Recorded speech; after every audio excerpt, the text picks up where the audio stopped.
विलास घुले आणि विलास घुलेचे बंधू असतील किंवा बाकी लोकांवर आरोप प्रत्यारोप करून हे प्रकरण रफादफा करण्याचा प्रयत्न सुरू आहे. त्याला टार्गेट करणं सुरू आहे. मेल्याच्या नंतर सुद्धा, म्हणजे त्याची हत्या झाल्याच्या नंतर सुद्धा त्याला जातीमुळे टार्गेट करणं ह्या लोकांकडून सुरू आहे. कुणी असा अचानक बाहेर येईल आणि त्या सौरभ सोनवणेला वाचवण्यासाठी बाहेर काढल्या बी जातील ना, कुठेतरी सुपाऱ्या देऊन सुद्धा बाहेर काढल्या जातील. विलास घुलेंना न्याय मिळू नये यासाठी बऱ्याचशा प्रवृत्ती कामाला लागलेल्या आहेत. कारण की त्याच्यामध्ये काहीतरी डमी लोक उभा करून विलास घुले आणि विलास घुलेचे बंधू असतील किंवा बाकी लोकांवर आरोप प्रत्यारोप करून हे प्रकरण रफादफा करण्याचा प्रयत्न सुरू आहे.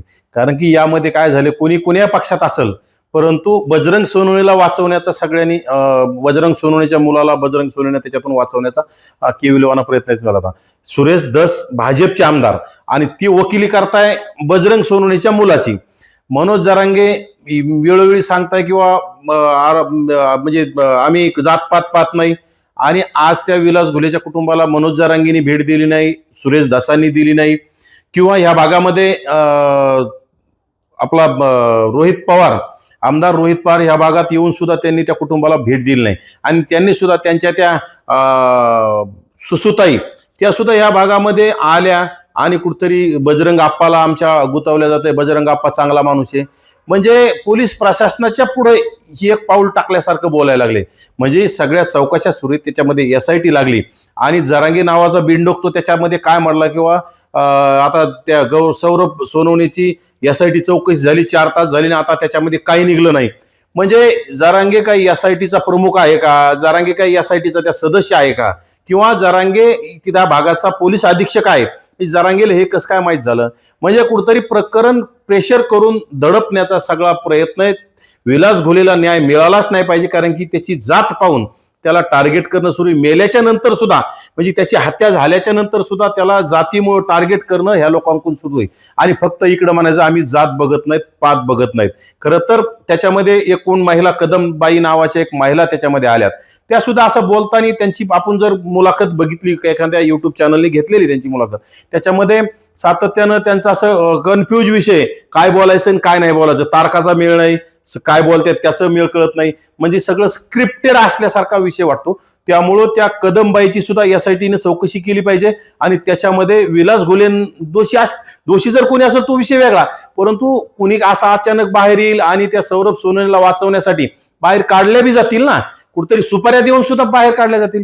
कारण की हा इतिहास आहे. एखादं प्रकरण दडपण्यासाठी महिलांना समोर केलेले अनेक प्रकरण आपण बघितलेले आहेत, आणि त्यातूनच हा चाललेला खेळ आहे. आणि त्या कदमबाई आजपर्यंत त्यांनी तक्रार का केली नव्हती पोलीस स्टेशनला, आजपर्यंत त्यांनी कधी हे बोलून दाखवलं नाही, कुठं कोणाला पैसे न्याय मागितला नाही. बजरंग सोनवणे सांगितलं. राहिला विषय, ज्या कदमबाई म्हणतात तो ST समाजातला, महादेव कोळी समाजातला जो तरुण आहे माने नावाचा, त्यांनी त्यांच्यावर अन्याय केला, अत्याचार केला.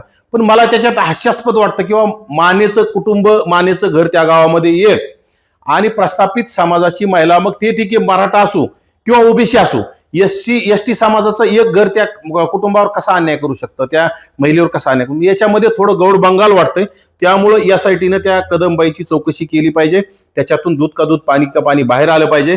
कारण त्या कदमबाई बाहेर आल्यापासून कुठंतरी विलास मानेंनाच बदनाम करण्याचा हेतू, आणि विलास मानेंचा भाऊ जो असं विलास घुले, आणि विलास घुलेचा भाऊ रमेश घुले यांना बदनाम करायचं.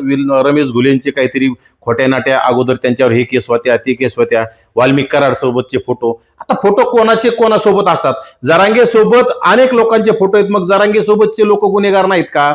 फोटोचं आणि गुन्हेगारी करण्याचा याचा कुठलाही संबंध नसतो. परंतु आता हे चाललेला खेळखंडोबा आहे.